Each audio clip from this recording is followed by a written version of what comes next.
Sustain 267. And it's time for Sustain 267. And on the line I have with me our climate activist, founder and host of Sustain 267. Welcome back to Wired. Good morning to you and your listeners, Levi, and thank you. Happy Women's Month. Happy Women's Month. The 8th coming up soon. Looking forward to International Women's Day. And that is why today we're talking about how to support women within climate action on Sustain 267. On the Sustain 267 feature on Yatnafm. Now, you recently did something very cool, which was co-write an article which is titled, "What do feminist and women's rights organizations want from partnerships with INGOs," right? Tell us more about this paper. Why writing this? Okay, so sorry, I didn't communicate clearly there. So this is a paper that we wrote about 2 years ago, but it's relevant this week because of the conference that we hosted recently. So we recently, last week, hosted Africa Disrupt, the Commission on the Status of Women, which is a pre-gathering for the Commission of Status of Women that will be happening in New York. And the reason that we had this pre-conference and pre-gathering is because it's really difficult for African women to get to the commission, to the CSW, which is in New York. So we then have this pre-gathering that leads up to CSW, so that we can consolidate our voices. And then the reason that we're looking at this paper today is that the 8th, which is International Women's Day, is coming up. And one thing that is coming up from a lot of my friends within the space, different spaces, I'm sure it's happening to you too, Lorato, is just the frustration at every International Women's Day. You're getting the calls, you're getting the texts, you're getting the emails. Hi, can we please highlight you? Hi, can we please use your work for this? Hi, can you please come and talk for free? Hi, can we please get some of your samples for free? So it's now becoming an annual thing where for International Women's Day, women are being gifted a lovely, huge gift wrapped in a bow of exploitation. So on the back of those two items, we thought to look back to a paper that I co-authored that says, what do feminist and women's rights organizations want from partnerships? And hopefully that will help organizations and individuals who want to do something around International Women's Day to really look at how they are doing what they want to do to celebrate women. So if somebody hasn't read the paper, in a nutshell, what do women want? All right. So what women want is to be engaged legitimately. So before we get to some of the key challenges, let me get straight to what you said about what do they want. So collaboration, they want to be listened to. They want systems that adapt should they need to accommodate them. And they also want to connect. They want to enhance genuine collaborations with organizations that are led by women. And genuine collaboration is, if you're going to reach out to me to say, can we do this for International Women's Day?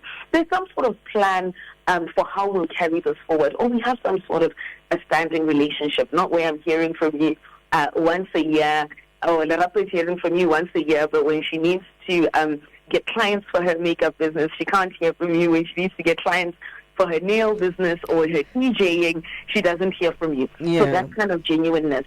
And then women also want people to give up space and take a backseat and amplify the voices and messages of feminist and women's rights organizations and women. So even at these commemorations, even at these events, sometimes give up the space. We're going to see SW, this was written in the context of COP, which is a big climate meeting that happens at the end of the year. If we're saying that there's a limited number of resources, then maybe one of the other male MPs who is part of a delegation of 40 should give up that seat to another woman. Maybe a few of them should give up that space. And then adapt existing funding models. Funding women is important. It's a climate response. It helps them build climate resilience. So putting money in women's pockets, buying from their businesses, making sure that grants are going to women and being very, very intentional about them. And then the last one, just being more accessible.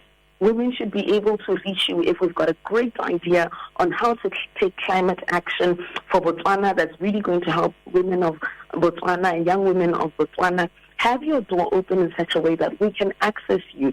Women, as you know, are not part of the boys' club, so they're not, unlike a lot of people, only 1 degree of separation away from power or directly in connection, connected to power. So breaking down some of those and making sure that women can access. Now, earlier on, you did mention that there are some hurdles that prevent us from getting what we do want, which you have literally eloquently put it down. This is actually what we do want. Fruitful collaborations, not something that we just see that happens once a year, and it really feels kind of a bit frugal and all. So what are these hurdles that are preventing us from getting there? All right. So some of the hurdles that we're seeing, some of the challenges are, hold on, let me make sure I'm getting it. So the lack of differentiation between women's rights organizations and just like general organizations. If you say you're working for women, you shouldn't partner with an organization that's not led by women, working with women, and say we're doing a women's programming that's doing something for, the whole concept of nothing for us without it. If you're doing a program for women DJs, you're talking to Lerato because she's a women DJ, she knows how it works, and so forth. And then also the box ticking that people are currently doing. Because it's International Women's Day, we want to do something. We drop a few emails and say, hey, can you please have some content? Or we say, hey, can you please do this for us? You're ticking a box because your manager says that you need content for International Women's Day. Beyond that, what are you doing? Collaborations as well, instead of exploitative and extractive collaborations where it's you do all the work, we get all of the mileage and say we're celebrating you. Put some money into some of that work that you say you support. And sometimes it's not even money. There are times where just creating a platform where you can say, okay, we don't have the money, but as XYZ organization with tens of thousands of followers, we will share your work, and this is a program we will do it under. How can we improve it? Let's see how we can work among that. And then within that, also making sure you're creating opportunities for women to make money. Again, being financially stable is climate action. It builds resilience. Imagine in the recent floods, a woman who is affected by the floods, the one who has the financial resources to evacuate to somewhere comfortable with her children, who and able to replace those clothes, is in a much different position from a woman who has had to evacuate but doesn't have any resources. And even within those collaborations, don't come in and take over. I've seen this happen with a number of cleanups, a number of tree plantings where we say, okay, let's collaborate, or another organization says, let's collaborate. And before you know it, there's no sign whatsoever of the women-led organizations that came up with this idea. So stop taking over when you work with women. Work with them in a respectful manner. And the last one, make funding models that are suited to supporting women. Make programs that are suited to supporting women, understanding that a lot of them have other responsibilities like childcare, unpaid care work a lot of the times, which ultimately makes them more vulnerable to climate change because they're also not able to mobilize resources. And for organizations to come in and continue to be part of the people extracting from them, that creates a problem. Give women money. Honestly, that should just be the quote. Just give women money. Give women money. That's the conclusion. Whether it's buying from business like organic natural skincare that do a lot of stuff, work with rural women, do products that are really healthy for you, or you're booking Lerato as a DJ for your event, or you're funding grants that are aimed at women who are doing climate response projects. Give women money. Just That's my whole message for International Women's Day. I'm wondering if whether or not I should even ask you for call to action because the ending is just Faga Mali Zobona. Yeah, no, actually, that's the perfect one. If you look at what women's organizations working around climate change and sustainability are able to do with so little, imagine if you pay more money, how much will you see? Exactly. So, yeah, call to action, give women money. Give women money. We've decided. When we post this link to YouTube, that is what we're going to call it. That's what we're going to title it. Give women money this International Women's Day. Thank you. You wrapped it up so nicely. But if somebody wants to get in touch with you or maybe even read more on material such as this, I know you always update on your social media, and you have even a podcast that expands more on topics like this. Where can one find you on social media and the like?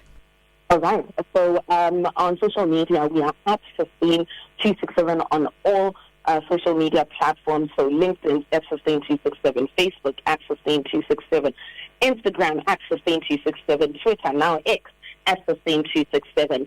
YouTube, we've got some videos up there as well. The recording of this is going to go up there at Sustain267. And then if you want to get ahead of the 8th and give women money, we've got a podcast called Sustain267 Podcast, which we fund through Patreon. And Patreon is a platform where you can pledge $5 to $50 every month to enable the work that we do. So, yeah, with that, happy International Women's Month. And because in advance, Women's Day, don't forget to give women money. What must they do, Lerato? Hashtag give women money. That's what we need to be doing. Thank you so much, Pato, for coming through. I know you'll be back again on Wednesday to expand more on how we can give women money. Exactly. To enable climate action. I guess to enable climate action. Of course, and more. Thank you, Neil. Have a lovely week to you and your listeners. Cheers. Thank you so much. That was our climate activist as well as host and founder of Sustain267, reminding you and I to hashtag